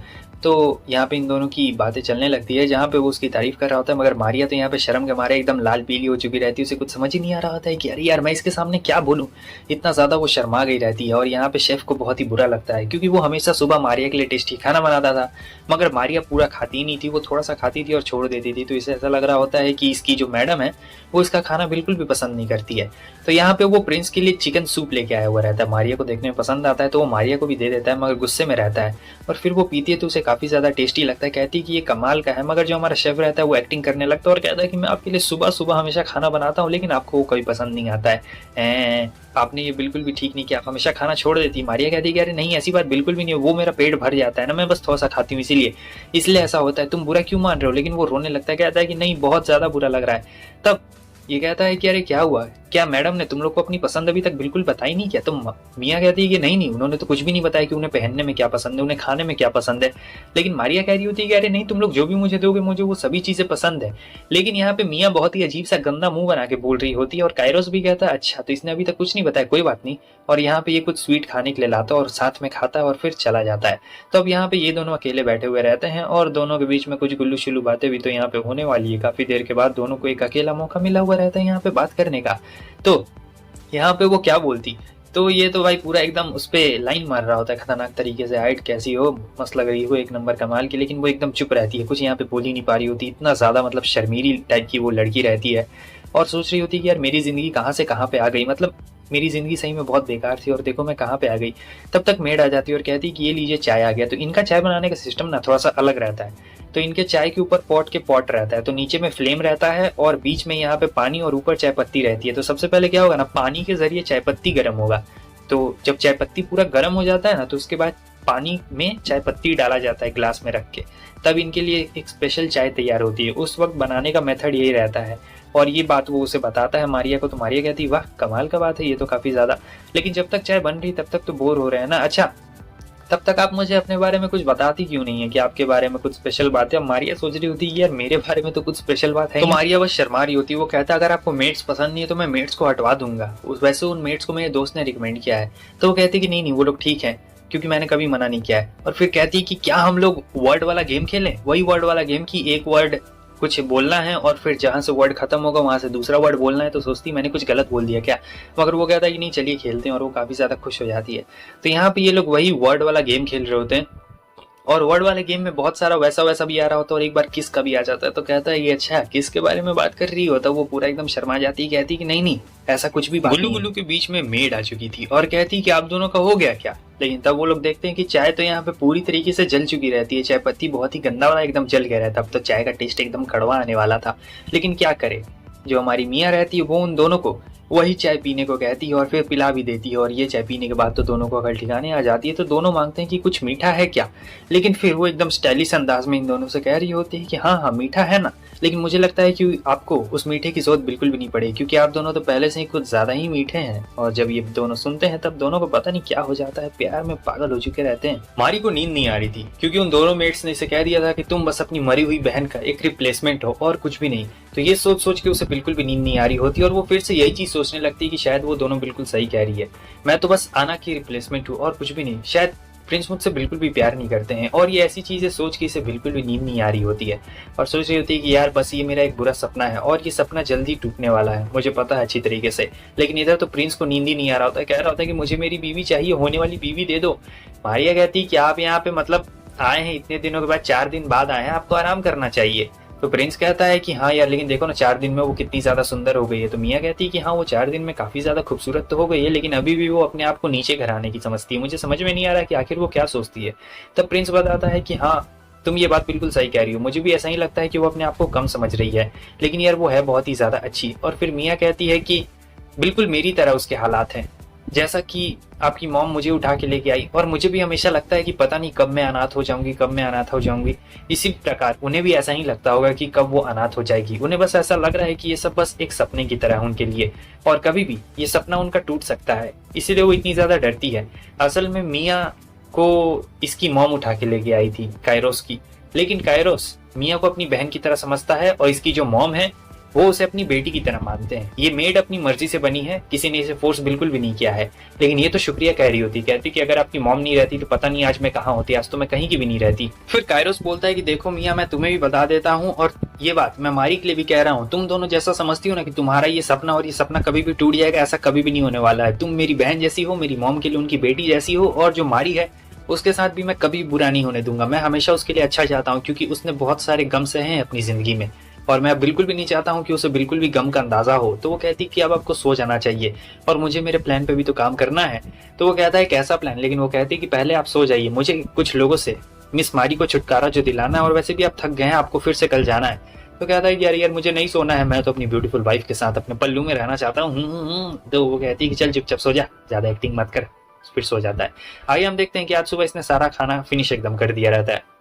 तो काफी ज्यादा मियाँ खुश होती है और कहती कि वाह वाह वाह वाह कमाल कर दिया, क्योंकि आज खाना इसने कम दिया रहता है थोड़ा सा, लेकिन फिर भी उसने पेट भर के खा लिया रहता है। और वो कहती है कि क्या हुआ, आज तुम्हें प्रिंस का ख्याल नहीं रखना है क्या। तब वो कहती है कि नहीं, मैंने और हाना और लीजा ने, हम लोग ने अपनी जगह एक्सचेंज कर ली, वो लोग अभी प्रिंस का ख्याल रख रही है और मैं आपका ख्याल रखने वाली हूँ यहाँ पे। लेकिन वो एकदम अच्छी तरीके से जानती थी कि हाना और लीजा इसे परेशान करती है, बस ये कुछ बोलती नहीं है, लेकिन इसे बोलना चाहिए। और फिर वो कहती है कि आज मैं आपको सर्व करूंगी, अब से मैं ही आपको सर्व करूंगी, हमने जगह अपनी एक्सचेंज कर ली है और अगर आपको बिल्कुल प्रॉब्लम है तो आप बोल सकते हैं। लेकिन वो कुछ नहीं बोलती। तब तक आ जाता है हमारा शेफ और कहता है स्पेशल खाना लेके आया हूँ जो कि पुडिंग रहती है और ये मिल्क से बनाया गया रहता है पुडिंग। मिल्क काफी टेस्टी रहता है, तो खा के उन्हें बहुत ही अच्छा लगता है। कह रही होती कि वाह क्या कमाल का एकदम पुडिंग बनाया हुआ है। तो शेफ कहता है कि वाह अब मैं जा रहा हूँ पूरे महल में इसे बांटने के लिए। लेकिन तभी मारिया उसे रोकती है और कहती है कि जरा एक मिनट रुको, हाना और लीजा को मिल्क की प्रोडक्ट्स बिल्कुल भी अच्छे नहीं लगते हैं, क्योंकि उस दिन मैं चाय में दूध डाल रही थी तो मुझे पता है कि उन्हें मतलब दूध अच्छा नहीं लगता है, इसीलिए। अब लेकिन इसे तो पता चल गया रहता है मिया को कि वो दोनों इसे परेशान कर रही थी, तो इसे काफी गुस्सा आता है और फिर वो कहती है कि ओह मारिया तुम भी ना। और आगे हमें दिखाया जाता है कि जब ये लोग जा रहे होते हैं तब तक वहाँ पे थॉमस आ जाता है और कहता है कि मिस मारिया आपके घर से सामान आया हुआ है। तो वो काफी खुश हो जाती है कि वाह मेरे घर से सामान आया हुआ है, तो वो डायरेक्टली लेके आ गया रहता है। लेकिन जो मियाँ रहती है वो चिल्ला रही होती है, क्योंकि इसमें वही उसके पुराने फटे पुराने कपड़े और वही सब कुछ चिट्ठियां भी रहती है जिसमें बहुत कुछ लिखा हुआ रहता है। तो मियाँ चिल्ला रही होती है थॉमस के ऊपर कि तुम्हें पहले जांच करनी चाहिए थी, उसके बाद लेके आना चाहिए था। तो वो कहता है लेकिन प्रिंस ने कहा था कि जो भी इनके घर से आए वो डायरेक्टली महल में तुम ला सकते हो। और यहाँ पे मारिया बहुत ही उदास हो जाती है, क्योंकि उसकी मॉम ने चिट्ठी में बहुत ज्यादा बदसलूकी लिखी हुई रहती है उसके बारे में कि तुम्हारा लाल बाल है, ऊपर से बहुत बुरा भला शब्द उसे लिखा हुआ रहता है और वो काफी उदास भी हो जाती है। अब ये चीज देख के मारिया का एकदम पारा यहाँ पे गर्म हो चुका रहता है, तो वो जाती है और दोनों मेट्स को उठा के लेके आती है और यहीं पे पटक डालती है। तो दोनों मेट्स कहती है तुम अपने आप को समझती क्या हो, हाँ तुम भी तो हमारी तरह मेड हो, और तुम भूलो मत हमें थर्ड प्रिंस ने यहाँ पर भेजा है, तुम्हारी वजह से हम लोग यहाँ पे नहीं आए, और वैसे भी तुम पुरानी हो चुकी हो, समझी। तो मियाँ तो यहाँ पे कुछ बोल नहीं रही होती है। अब उससे आता है बहुत ही ज्यादा गुस्सा, क्योंकि ये लोग अपनी बकवास बंद ही नहीं करते हैं। और वो कहती बस अब पानी सर के भी ऊपर चला गया है, बांध टूट चुकी है। और फिर मारती है भाई, पटक के मारती है, बहुत ही गंदा वाला मारती है, मार मार के हालत खराब कर दिया रहता है दोनों का। लेकिन मारिया कहती है कि चलो मेरे पुराने जूते और कपड़े तो यहाँ पे आ गए हैं, अब इसकी वजह से कम मैं खेतों में तो जा पाऊंगी, क्योंकि इसे सब्जियां उगाने का बहुत शौक रहता है। और काफी खुश भी रहती है कि चलो कम से कम कुछ तो आ गया। हर चीज को पॉजिटिव वे में लेना इसका काम रहता है। तो यहाँ पे आ चुकी रहती है, जहाँ पे जॉन कहता है कि अरे आप आ गई। तो कहती है कि हाँ मुझे मेरे पुराने जूते और पुराने कपड़े मिल चुके हैं, तो मैं यहाँ पे आपकी मदद करने के लिए आई हूँ। और इसे पहले अच्छा नहीं लगता था मतलब ऐसे खेती करना, लेकिन अब इसे आदत हो चुकी रहती है खेती करते करते, और जिस चीज की आपको आदत हो जाती है वो चीज आपको करने में काफी अच्छा लगता है। थॉमस यहाँ बताता है कि वो एक फॉरेनर है, वो मतलब पहले से यहाँ पे नहीं रहता था। ये सुन के वो काफी हैरान होती है। उसके बाद वो अपनी स्टोरी सुनाने लगता है जो कि मारी को काफी पसंद आती है। खैर प्रिंस का वापस से जाने का वक्त आ चुका था, लेकिन वो तो एकदम नींद में रहता। मारी कह रही होती क्या वो ये सोया नहीं है क्या, और वो सोया नहीं रहता। इन दोनों मेट्स को यहाँ पे बांध के रखा गया रहता है ताकि ये लोग कुछ उल्टी सीधी हरकतें बिल्कुल भी ना कर सके। और प्रिंस तो एकदम नींद में रहता है, वो तो एकदम उठ ही नहीं पा रहा होता है। मियाँ ने ऑर्डर दिया था दोनों मेट्स को एकदम बांध के रखने का, क्योंकि वो यहाँ की हेड मेट थी, मगर फिर भी ये दोनों अपने मुंह से बाज नहीं आ रहे होते हैं और ये सब बहुत ही बुरा भला बोल रहे होते हैं मारी के ऊपर, बहुत बुरा बुरा कमेंट कर रहे होते हैं, जिससे उसे दुख होता है। तब प्रिंस अपनी आंखें खोल देता है और कहता है कि तुम्हें कोई प्रॉब्लम है क्या, वो मेरी फैमिली का हिस्सा है, और अगर तुम उसे बोल रही हो इसका मतलब तुम मुझे भी बोल रही हो। और याद रखना अगर तुमने अपनी ज्यादा जबान चलाई तो तुम दोनों का सर उड़ाने में मुझे बिल्कुल भी देरी नहीं लगने वाली है। जहां से तुम दोनों आई हो ना वापस वहीं पे घुसा दूंगा, ज्यादा तेज बनने की कोशिश बिल्कुल भी मत करना। और यहाँ पे दोनों की हालत एकदम खराब हो चुकी रहती है। फिर जो हमारा प्रिंस रहता है वो उसके बालों में लगा देता है एक पत्ते को, जो कि काफी खुशबूदार पत्ता होता है और बिल्कुल फूल की तरह रहता है। वो एकदम शर्मा जाती है मारी। उसके बाद क्या था, प्रिंस बहुत ही रोमांटिक मूड का रहता है। रोमांटिक कहता है नहीं भाई ठरकी है एक नंबर का, जल्दी से जाइए इसे अपनी बीवी। तो क्या होता है कि बहुत ही ज्यादा मतलब क्लोज आ जाता है, किस लेने वाला रहता है, मगर ये लोग भूल जाते हैं कि वहाँ पे और भी लोग रहते हैं और फिर दोनों एकदम शर्मा जाते हैं। और मारिया बस यहाँ पे एक ही बात सोच रही होती है कि अरे धक तेरी की यार, देखो मेरी वजह से प्रिंस को यहाँ पे सभी के सामने शर्मिंदा होना पड़ा। उसके बाद क्या था, प्रिंस तो चला जाता है, लेकिन मारी अभी भी यही बात सोच रही होती है कि धक तेरी की ये सब क्या हो गया। उसके बाद हमें दिखाया जाता है कि प्रिंस के दोस्त का लेटर आया हुआ रहता है, और ये कोई और दोस्त नहीं बल्कि थर्ड प्रिंस जिनका नाम रू रहता है, उन्हीं का लेटर आया हुआ रहता है। असल में वो मारी को इन्वाइट कर रहे होते हैं अपने कैसल में, बुला रहे होते हैं कि मेरे दोस्त की होने वाली बीवी को मैं पहले दिखाना चाहता हूँ कैसल, और फिर मजा आ जाएगा काफी घूमना फिरना। लेकिन यहाँ पे मारी को डर लग रहा होता है। मारी को डर इसलिए लग रहा होता है क्योंकि वो समझ रही थी कि मेड्स की वजह से कहीं यहाँ पे कुछ लड़ाई तो नहीं होगी, कहीं वो मुझे सभी के सामने बुला के मेरा सर तो नहीं उड़वा देंगे, क्योंकि वो थोड़े से मतलब बड़े साम्राज्य के महाराजा हैं, इसलिए इसे काफी ज्यादा डर लग रहा होता है। उसके बाद जो मियाँ रहती है वो बताने लगती है जो प्रिंस रू है वही थर्ड प्रिंस है, और ये सिर्फ थर्ड प्रिंस नहीं है, ये रॉयल नाइट्स के कैप्टन भी हैं। इसका मतलब ये एक नंबर कमाल का प्रिंस है। जितना भी फाइटिंग वाइटिंग होता है ये सब रू के अंडर में ही आता है, और वो बहुत ही खतरनाक टाइप का प्रिंस रहता है। लेकिन वो कहती है कि बहुत ज्यादा मजाकिया भी, आपको डरने की बिल्कुल भी जरूरत नहीं है। लेकिन मारी को तो एकदम डर लग रहा होता है कि कहीं कुछ हो ना जाए। उसके बाद वो लोग अपना कार्ट भी मंगवाते हैं, और ये कार्ट देखने में बहुत ही शाही टाइप का लग रहा होता है, बहुत ही भयंकर टाइप का भी लग रहा होता है। फिर वो लोग जाते हैं तो भाई बहुत ही ज्यादा स्मूथ रहता है, मजा आ जाता है। और फाइनली ये लोग पहुंच चुके रहते हैं प्रिंस रू के कैसल के पास में, और ये कैसल देखने में बहुत ही खूबसूरत रहता है और काफी ज्यादा बड़ा भी रहता है प्रिंस काइरोस के कैसल से, क्योंकि लेवल बाय लेवल इन लोग को दिया गया रहता है। बहुत ही लंबा हेरिटेज आता है इनका, फैमिली ट्री मतलब बहुत ही ज्यादा एक्सपैंड है, तुम लोग समझ रहे हो वैसा वाला। लेकिन मारी को अभी भी डर लग रहा होता है। मारी को डर लग रहा होता है कि यार कहीं वो मुझे सजा ना दे दे, क्योंकि मैंने उनकी मेट्स के बारे में कुछ बुरा भला बोला हो, लेकिन उन्होंने लेटर में माफ़ी मांगी थी कि मैंने ऐसे मेट्स आपको भेज दी, इसके लिए माफ़ कर दीजिए, लेकिन इसे अभी भी डर लग रहा होता है। मियाँ कहती है कि अरे डरो मत, कुछ भी नहीं होने वाला है, चलो हम लोग थोड़ा अंदर जाते हैं, घूमते फिरते हैं, उसके बाद चलेंगे। लेकिन उन्होंने किसी को हमारे स्वागत के लिए नहीं भेजा, इसका मतलब वो कुछ जरूर प्लानिंग कर रहा होगा, मुझे पता है अच्छी तरीके से। और यहाँ पे काफी ज्यादा बड़ा शहर रहता है, नाच गान भी हो रहा होता है। मारी तो बहुत ज्यादा खुश होती है, मगर मियाँ कह रही होती है कि मुझे यहाँ पे बहुत ज्यादा शक लग रहा है, तुम उस रू से बच के रहना, क्योंकि वो बहुत ही ज्यादा शरारती टाइप का प्रिंस है। हाँ, वो कोई नॉर्मल टाइप का नहीं है, देखना वो बहुत ज्यादा चालाक भी है, तो तुम्हें उससे बच के रहना पड़ेगा। कहीं कुछ उल्टी सीधी उसने हरकत कर दी तुम्हारे साथ में तो दिक्कत हो जाएगी अगर लोगों ने देख ली तो। पर मारी कहता है मेरे साथ क्या उल्टा सीधा हरकत करेगा? तो वो कहती है कि वो मैं उसे नहीं छोड़ने वाली हूँ, अगर वो मुझे दिख गया ना तो मैं उसका पूरा एकदम कच्चुम्बर बना दूंगी। नारियल तोड़ देती है भाई। तभी वहां पे उसे कोई दिखता है सिल्वर हेयर और नाइट के ड्रेस में, तो वो कहती है कि देखो वहां पे कौन है वहां पे। मारी कहती है कि मैंने वहां देखा सिल्वर हेयर और नाइट के ड्रेस में तुम। मियाँ कहती है कि हाँ मुझे भी बिल्कुल वैसा ही लगा। मुझे माफ कर देना मेरी प्यारी मारी, मुझे तुम्हें यहाँ पे छोड़ के जाना पड़ेगा, क्योंकि मुझे उस रूह को थोड़ा सा सबक सिखाना है, इसलिए मुझे अब जाना पड़ेगा। तुम यहीं पे रहना, तुम यहाँ से कहीं भी मत हिलना, वरना अगर वो तुम्हें पकड़ लेता है तो बहुत दिक्कत की बात हो जाएगी। अब मारी सोच रही होती है मैं कहीं से हिल नहीं सकती हूँ। सेव वाला कहता है कि मैडम वहां से हटिए, मेरे कस्टमर्स आने में दिक्कत होंगे। तो वो कहता है कि आप रॉयल फैमिली से हैं क्या? अगर आप सेव खा लेंगी तो मैं आपको फ्री दे सकता हूँ। तो वो कहती है कि हाँ देना, लेकिन वो कहता है तो क्या रॉयल फैमिली की लड़की छील के खाएगी सेव? तो वो सोच रही होती है कि अरे हाँ ये बात भी है, रॉयल फैमिली की लड़की क्या सेव छील के खाएगी? लेकिन वो कहता है कि आप मेरी पहली कस्टमर है आज दिन की, तो आइए मैं आपको सेव दे देता हूँ। तब तक वहां पे आ चुका रहता है एक बंदा, और यही रूह होता है, और मारी को बिल्कुल नहीं पता रहता है। तो रू वहां पे उसे बहुत ज्यादा परेशान कर रहा होता है और फिर उसका सेव भी खा लेता है। मारी को गुस्सा आ जाता है, मगर वो कुछ कर भी तो नहीं सकती थी। फिर ये कहता है कि मेरे दोस्त की होने वाली मंगेतर आज यहाँ पे आई है, तो मैं सोच रहा हूँ कि आपका स्वागत थोड़े अच्छे तरीके से मुझे करना चाहिए, और आपका स्वागत है। और फिर हम देखते हैं कि इन्होंने तो मियाँ को चकमा दे दिया था, वो नकली वाला था, और यहाँ पे अपना इंट्रोडक्शन दे रहा था कि मैं हूँ नाइट्स का कैप्टन और थर्ड प्रिंस, मुझे प्यार से लोग रू बुलाते हैं। और यहाँ पे इसका चाम जो रहता है ना बड़ा खतरनाक टाइप का रहता है, एक नंबर फ्लर्टी टाइप का ये प्रिंस रहता है, समझे, कोई नॉर्मल टाइप का नहीं। और ये देख के तो मारी एकदम शर्मा जाती है कि आइट किस तरीके के। प्रिंस मारी को यहाँ पे बहुत कुछ बता रहा होता है और कहता है कि अगर आप बोर हो रही हैं तो हम लोग कहीं पे घूमने के लिए चल सकते हैं, मूवी देखने के लिए। क्या आपको थोड़ा नर्वस लग रहा है क्या? मारी को सही में यहाँ पे नर्वस लग रहा था, क्योंकि पहली बार वो इतने ज्यादा बड़े शहर में आई हुई रहती है। तो कहते हैं कि नहीं मूवी देखने के लिए नहीं जाऊंगी। तो फिर प्रिंस कहता है कि चलिए ना, वहाँ पे लड़ाई हो रहा है, वहाँ पे चल के देखते हैं। तो फिर वो कहती है कि नहीं नहीं वो भी नहीं जाऊंगी, क्योंकि वहाँ पे भाई बहुत ज्यादा भीड़ रहती है ना।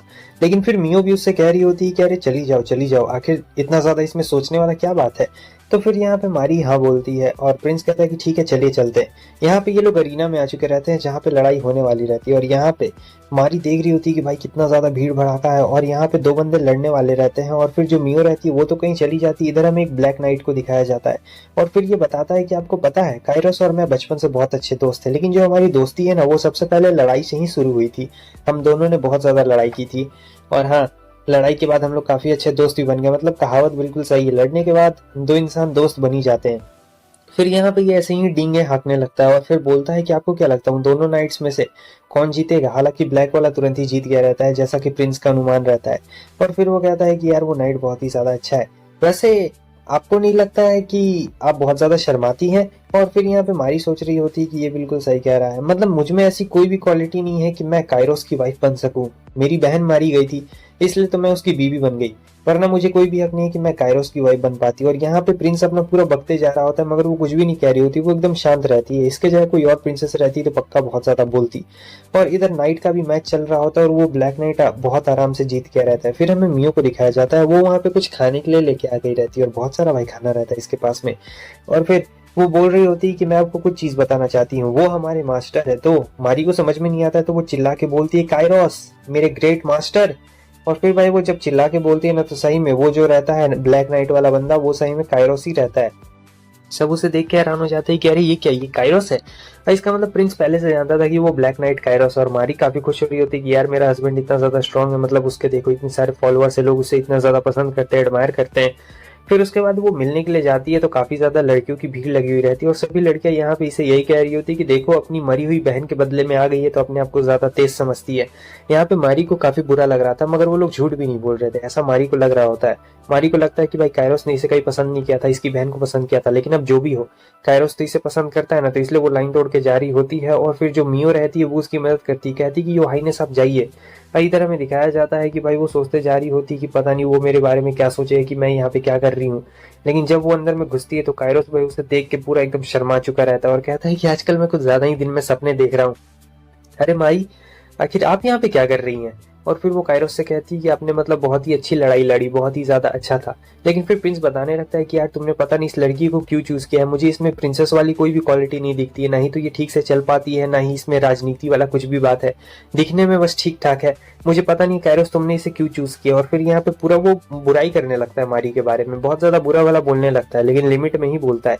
ये सब सुन के कायरोस को तो बहुत गुस्सा आ रहा होता है और मारी सोचती है कि हाँ यार प्रिंस बिल्कुल सही कह रहे हैं, आखिर कायरोस ने मुझे क्यों चुना, मुझ में तो कोई भी क्वालिटी नहीं है। लेकिन वो उसका गिरबान पकड़ के कहता है कि देखो तुम मेरे दोस्त हो, इसका मतलब ये नहीं कि तुम मेरी बीवी के बारे में कुछ भी बोल सकते हो, समझे? दोस्त हो तो दोस्त जैसे रहो, ज्यादा तेज बनने की कोशिश मत करो। इसी चीज को लेकर दोनों के बीच में यहाँ पे वापस से झगड़ा हो जाता है। दोनों के झगड़े में तलवार निकलने में बिल्कुल भी देरी नहीं होती है, जैसा कि आप अभी देख सकते हैं कि दोनों में तलवार भी निकाल दी रहती है और लड़ा भी ले रहते हैं। लेकिन ये लड़ाई ज्यादा देर के लिए नहीं चलती और दोनों एक दूसरे को चैलेंज कर देते हैं, कहते हैं कि अरीना में मिलो, क्योंकि ये दोनों पहले भी ऐसे ट्रेनिंग मैच करते थे। लेकिन आज देखना है कि दोनों में से कौन ज्यादा स्ट्रांग है। तो प्रिंस कहता है कि हाँ ठीक है, चलो तुम्हें अरीना में देख लूंगा। और मारी कह रही होती है कि मेरी वजह से आपको प्रिंस से लड़ने की बिल्कुल जरूरत नहीं है। वो बिल्कुल सही कह रहे थे, मगर कायरोस कहता है कि नहीं, ऐसी बात बिल्कुल भी नहीं है। कायरोस को तो गुस्सा आ जाता है, भाई कोई उसकी बीवी के बारे में ऐसा कैसे बोल सकता है। और फिर वो मारी से कहता है कि देखिए मैं नहीं जानता हूँ कि कोई क्या बोलता है, लेकिन मैं आपको बहुत ही ज्यादा पसंद करता हूँ। लेकिन मारी कहती है कि नहीं नहीं। और फिर वो उसके आंसू पूछते हुए कह रहा होता है कि आखिर तुम क्यों रोती हो? हाँ, मैं तुम्हें यहाँ पे लेके आया हूँ और यहाँ पे ये मेरी जिम्मेवारी होती है, कोई भी तुम्हें कुछ भी नहीं बोलने वाला है। और फिर उसके बाद में भाई वो उसका हाथ पकड़ लेता है। मारी तो काफी खुश होती है लेकिन शर्मा भी रही होती है। फिर वो उसके हाथ को चूमते हुए कहता है मैं जीतूंगा। और इधर हमें दिखाया जाता है कि फाइनली ये दोनों अरीना में आ चुके रहते हैं और दोनों यहाँ पे अपना हेलमेट नहीं पहनते। कायरोस कह रहा होता है तुम अपना हेलमेट क्यों नहीं पहन रहे हो, तुम्हें चोट लग जाएगी। लेकिन प्रिंस कहता है कि ना, मुझे पहनने की जरूरत नहीं, क्योंकि मैं तो जीतने वाला हूँ, तुम हारने वाले हो।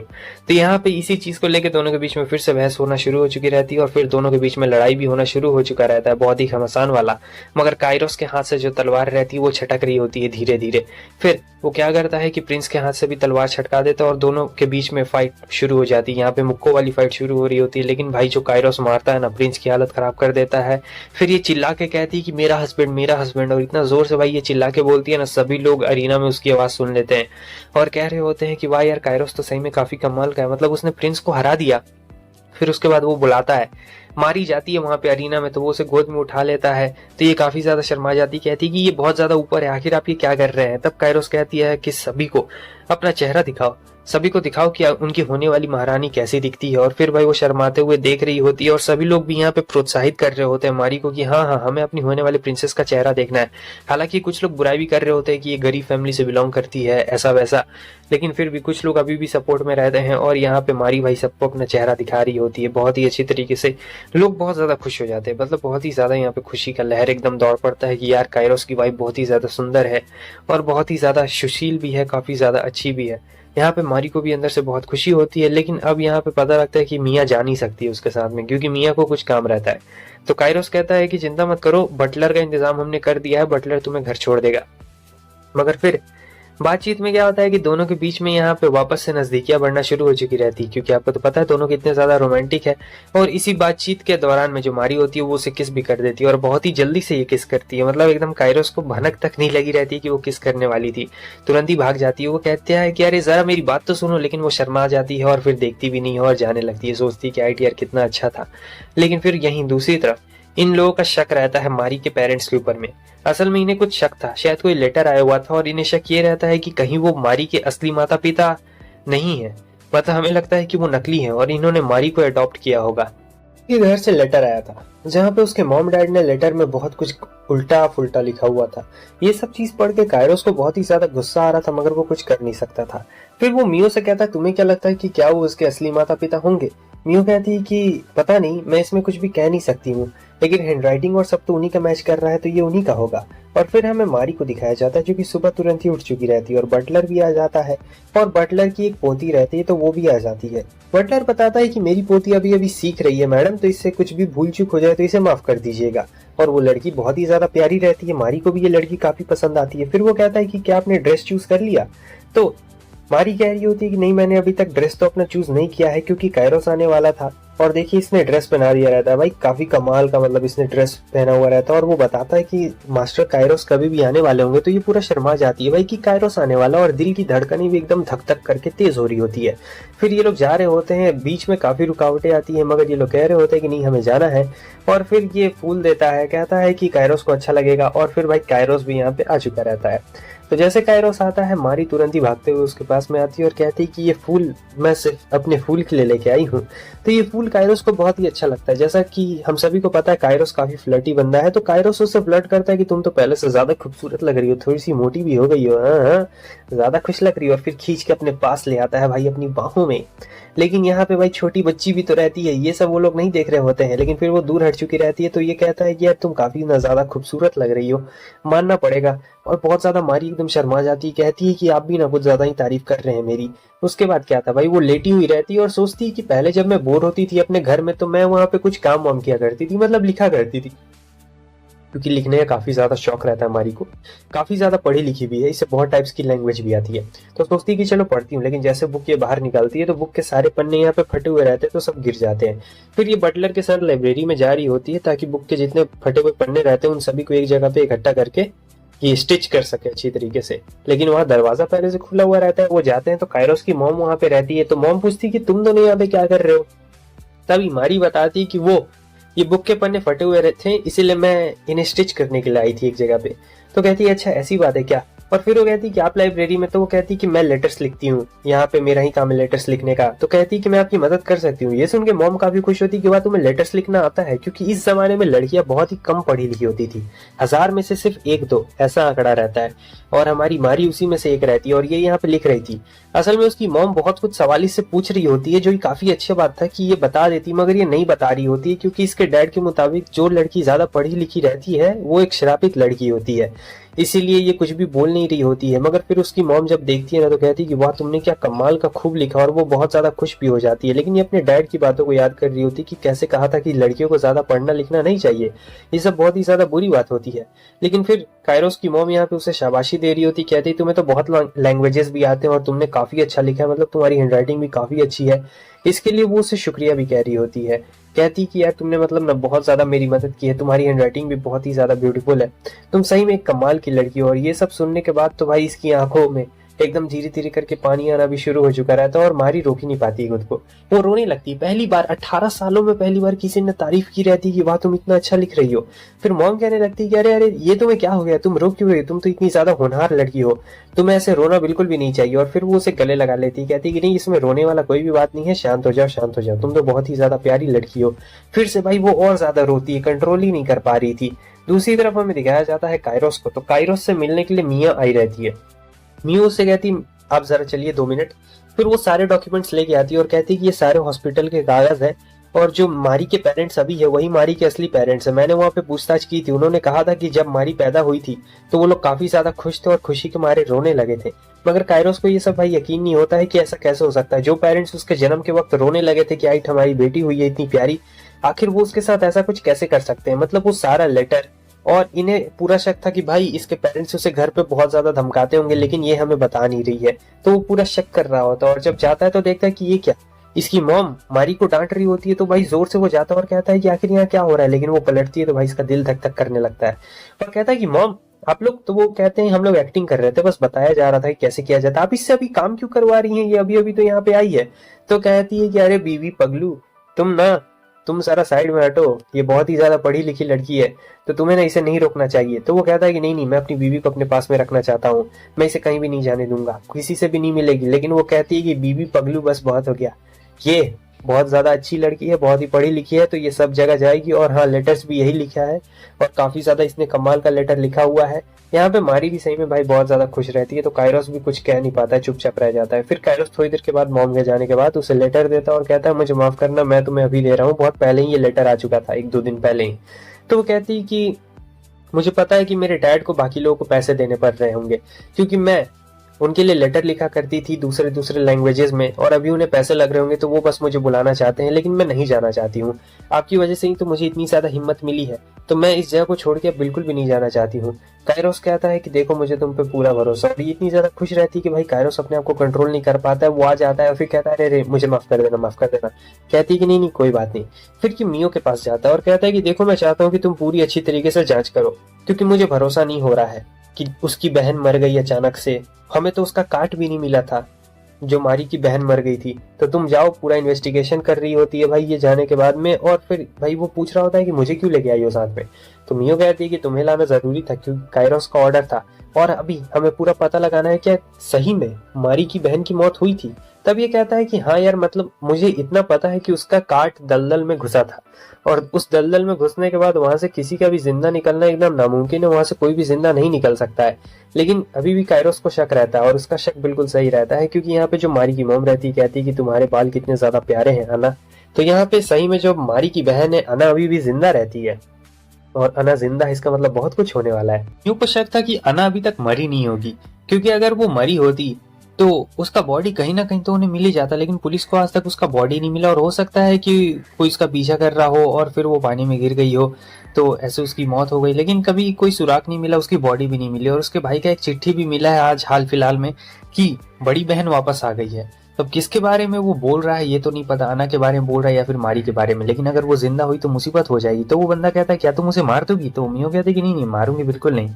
फिर नेक्स्ट सीन में हमें दिखाया जाता है कि ये तो भाई पूरा इसके लिए बटलर बन चुका था, क्योंकि मियो तो अभी रहती नहीं है, तो ये मारी के लिए पूरा बटलर बन चुका रहता है कायरोस, और कहता है कि चलिए मैं आपका सारा मेक ओवर और सब चीज कर दूंगा, आपके बाल भी बना दूंगा। तो पूरा भाई उसका बाल भी बना देता है और वो काफी खुश होती है। तो कहता है कि चलिए आपके ड्रेस चेंज करने का वक्त आ गया। तो काफी शर्मा जाती है कि अरे ये क्या क्या अब ये मेरा ड्रेस भी चेंज करने वाला, और भाई पूरा शर्मा रही होती है, कुछ समझ में नहीं आ रहा होता है मारी को कि अब मतलब मैं कैसे खोलूंगी कपड़े इसके सामने में। तब तक वो छोटी मेड आ जाती है और भाई से लात मारते हुए कहती है कि तुमने अपना वादा तोड़ा था, तुमने कहा था कि तुम मारी को नहीं टच करोगे, लेकिन तुमने मारी को टच किया। कायरोस कहता है कि इसमें मेरी कोई भी गलती नहीं है यार, ये ऐसा मैंने थोड़े ना कहा था।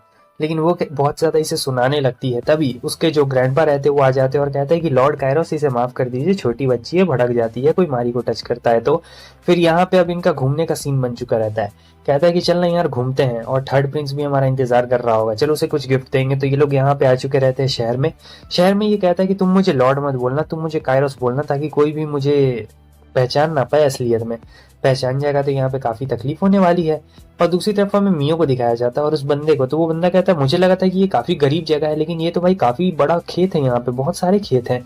तब ये कहती है कि हाँ यहाँ पे हरियाली तो बहुत ज्यादा है, मगर यहाँ का जो लॉर्ड है वो बहुत ज्यादा बुक्का है, वो किसानों को पैसे नहीं देता है, तो वो लोग अच्छे से अनाज उगा नहीं पाते हैं, इसीलिए ये जगह थोड़ी सी गरीब है।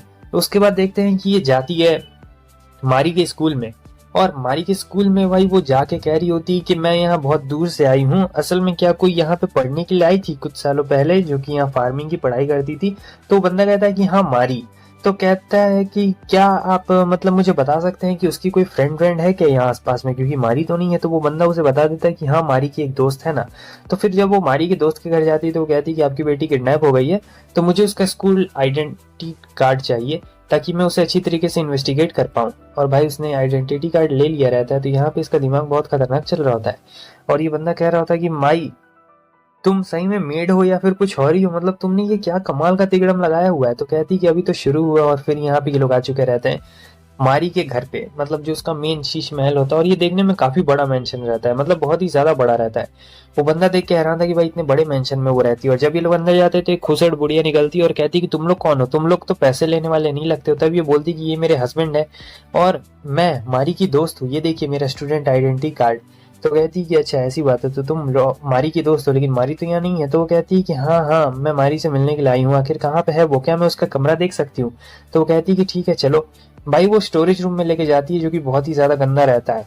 और फिर वो कहती कि मारी यहीं रहती थी और वो बहुत हार्डवर्क किया करती थी। तो ये पूछती है मारी इतना हार्डवर्क क्यों किया करती थी। तब वो बताती है मेड कि उनके ग्रैंड मदर ने बोला था कि जो मारी है वो है ना इतनी सुंदर नहीं है, और जो ज्यादा सुंदर नहीं रहता उससे ज्यादा काम करना पड़ता है। तो वही सब चीजें रहती है, और कितना ज्यादा अत्याचार होता है ये तो उसके ऊपर नहीं बताती, लेकिन वो काफी काम करती थी। ये सारा शोर शराबा सुनने के बाद जो मारी का भाई रहता है वो वहां आ जाता है। उसे लगा था कि दीदी वापस आ गई है, लेकिन वो नहीं रहती है। तब तक उनके डैड भी वहां पे आ चुके रहते हैं और कहते हैं कि तुम दोनों कौन हो। तब ये बता दी कि मैं मारी की दोस्त हूँ, और फिर वो आइडेंटिटी कार्ड देख के कहते हैं अच्छा तो तुम उसकी दोस्त हो। तो कहती है कि क्या मैं कमरा देख सकती हूँ मारी का चल के। तो कहते हैं कि हाँ हाँ चलो चल के देख सकती हो। वैसे तुम लोग यहाँ पे क्यों आए हो? तो वो कहती है कि ये तो एक सीक्रेट है अंकल, मैं नहीं बता सकती हूँ। और फिर वो बताता है उसका डैड कि यार मारी को ना पढ़ना बहुत ज्यादा पसंद था, उसे बुक्स का बहुत ज्यादा शौक था। फिर वो उसे कमरे में लेके आ जाते हैं। तो कमरा काफी ज्यादा नॉर्मल कमरा रहता है, वहाँ पे एक भी बुक्स नहीं रहता है। तो ये कहती है आपने तो कहा था कि उसे पढ़ने का शौक है। तो वो कहते हैं कि अरे हाँ मैं तुम्हें गलत कमरे में लेके आ गया गलती से, चलो सही कमरे में लेके चलता हूँ। तो वो उसे दूसरे कमरे में लेके जाते हैं, ये लाइब्रेरी रहती है। और लाइब्रेरी में ये लोग देख रहे होते हैं और यहाँ खिड़की के पास में आवाज आ रही होती है मारी की मॉम की कि ओह तुम कितनी ज्यादा प्यारी हो। तो इन्हें लगता है कि क्या आना सही में जिंदा है, क्योंकि उसकी मॉम किसी और से ऐसे थोड़ी ना बात करेगी। तब तक उसके डैड वहां आ जाते हैं और कहते हैं कि हमें कुछ जाना है तो आप लोग भी अब यहाँ से चलिए। तो ये लोग कहते हैं कि हाँ हाँ हम लोग भी चलते हैं, हम लोग कभी बाद में फिर आएंगे मारी से मिलने के लिए। तो उसके डैड कहते हैं हाँ अभी उसकी एंगेजमेंट हुई नहीं है, फिक्स नहीं हुई है। तब तक उसकी मॉम आती कहती चाय बना दूं। तो उसके डैड कहते हैं कि नहीं नहीं कोई जरूरत नहीं है, ये लोग निकल ही रहे हैं। और फिर सब लोग अपने अपने रास्ते जाते हैं, लेकिन ये लोग वापस से घुसेंगे वहां पे।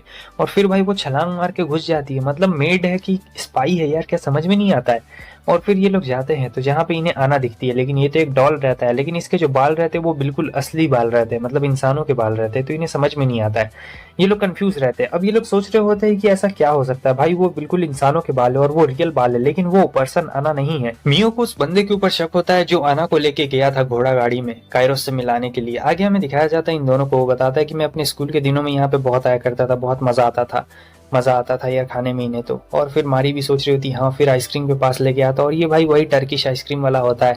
ये लोग भाई खतरनाक देते ही नहीं है देखो। और यहाँ पे ये सोच रहा होता है कि अरे यार मारी कितनी ज्यादा क्यूट लग रही है, मतलब ऐसे देखो बच्चे वाली हरकतें करते हुए। और वो कहती है कि चलिए, और फिर ये इसे कपड़ों की दुकान में ले आता है, क्योंकि मारी की मॉम ने बोला था कि कुछ कपड़े खरीद लेना उस नालायक के लिए, क्योंकि वो तो हमेशा एक ही चड्डी बनियान पहनते रहता है। तो भाई ये दाम देखती है तो इसका होश उड़ जाता है कि कहाँ ले आया भाई ये।